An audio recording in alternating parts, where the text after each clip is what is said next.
I did my record with Ryan Adams, who's one of my favorite singer-songwriters.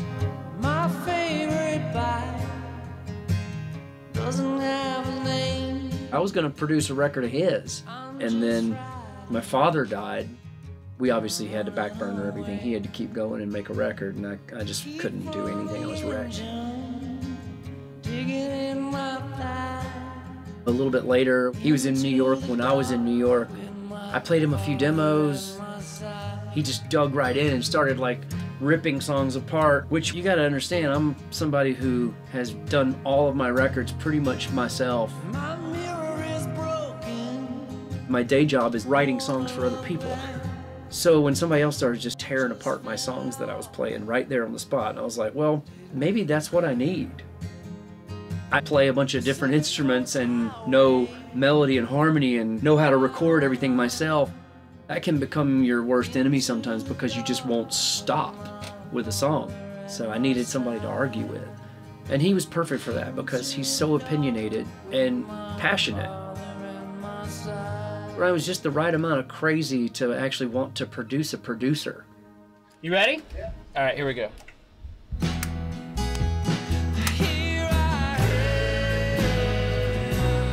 One day, we were working and Bob Mould walks in, and Ryan's just like, hey man, do you want Bob to play on something? Because man, he'd love to play on something. I was like, I'd love Bob to play on something. So I have this song called Father's Day.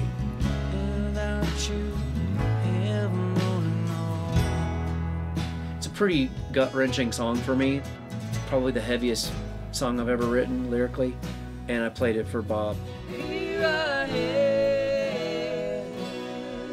Oh man, that's so good.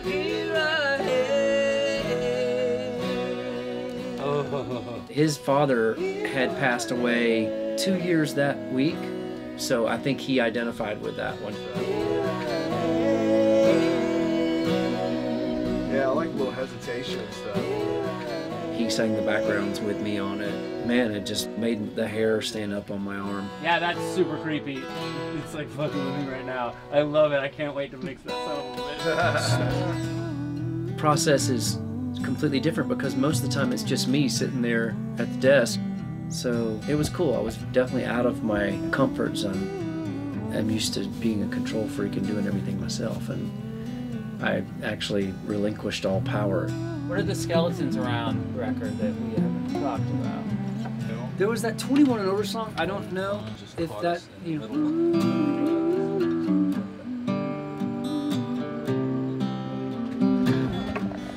Wait. Are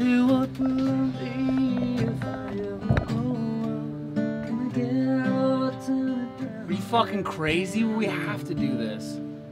But wait.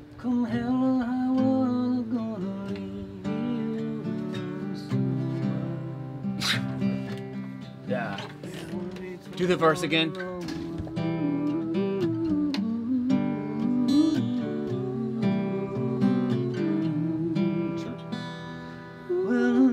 Yeah, you need to get. We need to get this right away. Just trust me.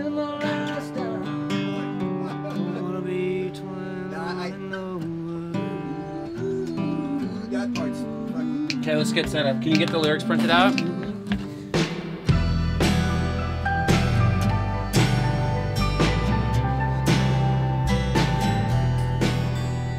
You gotta understand, you know, I'm letting go of all creative control on this record. I'm trusting Ryan wholeheartedly here. He said, hey man, my buddy Jay Dizzle wants to come by and rip a solo on this stuff. I don't know who this is, but I'm sure he's a good musician or Ryan wouldn't want him to come in. We were doing the song 21 and Over. Hey man, Butch, John, good to see you, man. And in walks Johnny Depp. Hey Ryan, Johnny just got here. Steve. John. That's Jay Dizzle, I suppose. Ryan.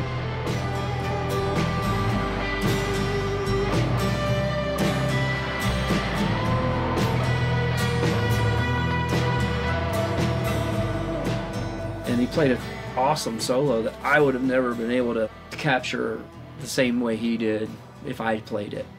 That was bad as fuck, man. Thank you so much, Dude, brother. that solo was Yeah. ripping. Hey, man, it's so sweet of you. It's Thank so you. awesome. That Yeah. was really fun. He was everything you'd expect him to be, you know, coming in and just like hat down, ripping a solo, and then leaving very mysteriously. It was a fun cast of characters there. I'll take you down on my knees, make that sound, make you see, tie your hair, let it fall. Ryan, he's such a minimalist. That's what I love about his records. And that's kind of what I wanted to capture, because these songs were a lot more fragile. I wanted the record to reflect that and be kind of dark and have a vibe. Yeah. You know, Ryan is like this madman. Sometimes it's hard to decipher what's going on in his brain because it moves so fucking fast. Let it fall. Now we're Yeah, fucking that's talking. what it is.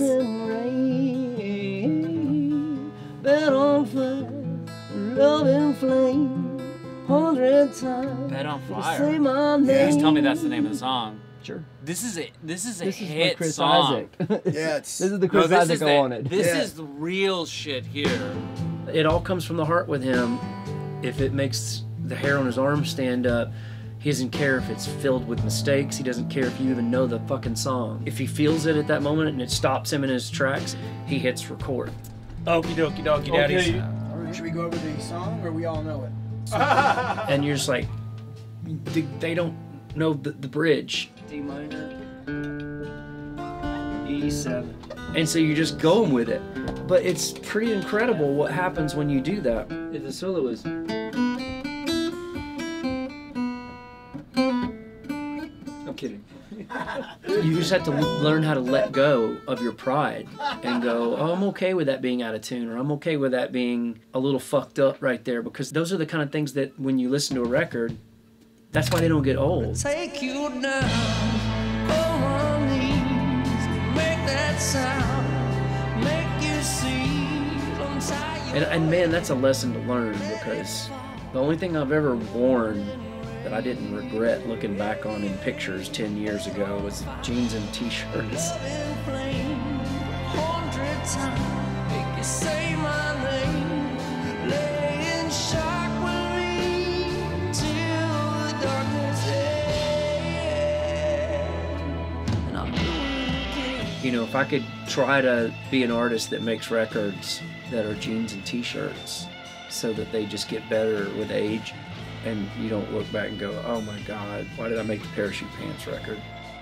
It's so much better just to not really be classified, you know, just music.